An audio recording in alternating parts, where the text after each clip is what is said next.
Hello friends, Saloni this side and welcome back to my channel.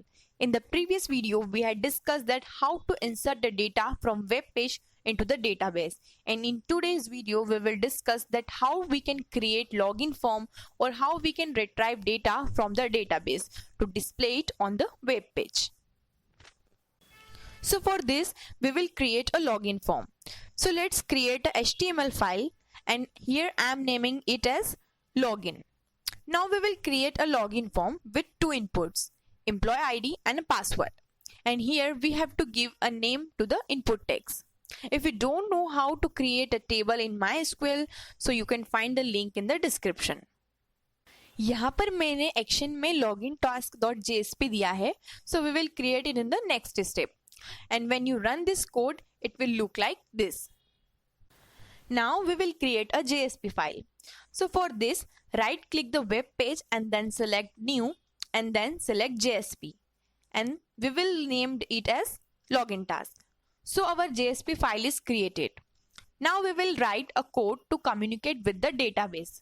So first we will get the value entered by the user in the form. For this we will write this two line. Here request.get parameter get the value of the input text from the login form where name is empid and then we will assign it into the string objects. And one important note is that कि जब भी आप get parameter method में parameter pass करें तब ये एक बार ज़रूर मैच कर लें कि ये parameter value और input text का name same हो क्योंकि ये बहुत केस सेंसिटिव होता है. अगर थोड़ी भी चेंजेस हुए तो डेटा वैल्यू फेच नहीं हो पाएगी. And after that we will create a try and catch block and inside the try block we will write the database connectivity code. If you don't know about this so please watch the first part and the link for the video is in the description. And as we know that database only understand the SQL language, so for this we will write a query ताकि हम database से required data fetch कर सकें. So we will write select star from register where empid equal to question mark and password equal to question mark. Here register is the table name and then we will pass this SQL query into the prepared statement method. पर अब जो हमने ये question mark लगाए हैं वहां पर हमें वो डेटा सेट करना होगा जो यूजर ने रिक्वेस्ट किया है. That means employee ID and password.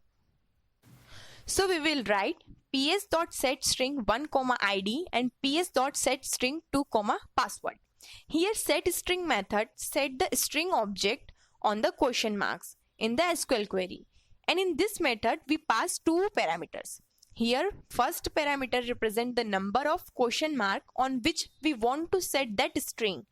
And the second parameter is that particular string object we want to set.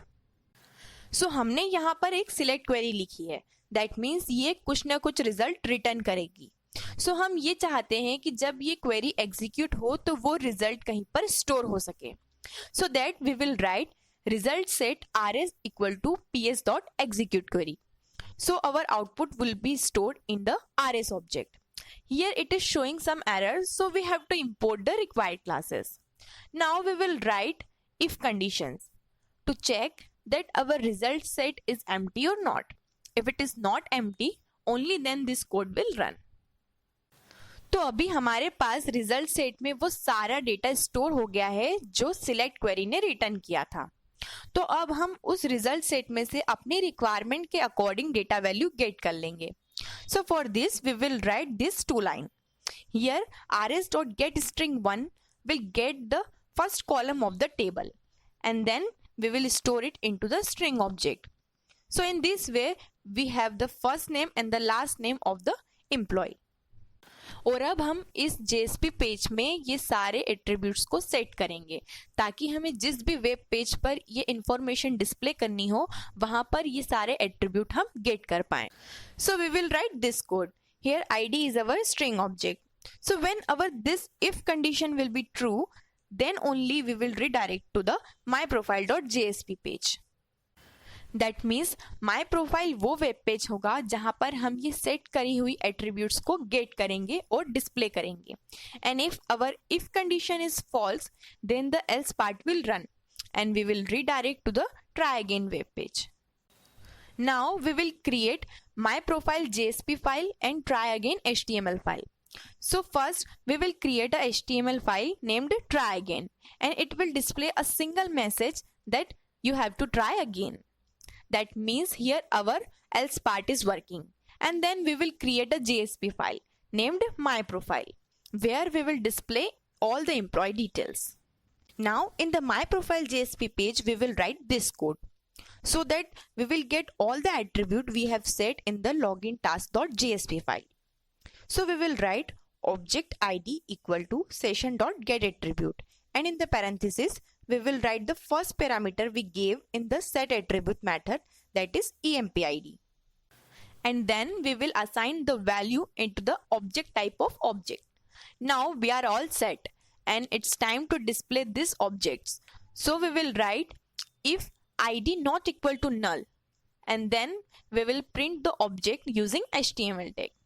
So we will write this code, and if condition is false, then this else part will execute. So let's run the login.html file, and then we will enter the ID and the password, and then we will click login. So as you can see, it is showing 101, that is ID and first name and the last name. It is showing the same name because I have entered the same name in the registration form we have created in the previous video. And if you will enter the wrong ID or password, then you will see this try again message. So I hope guys आप लोगों का भी login form बन गया होगा. And this is all about today's video. If you like my video, so please hit the like button and subscribe my channel. And also if you find my videos useful, so please share it. Thank you so much for watching.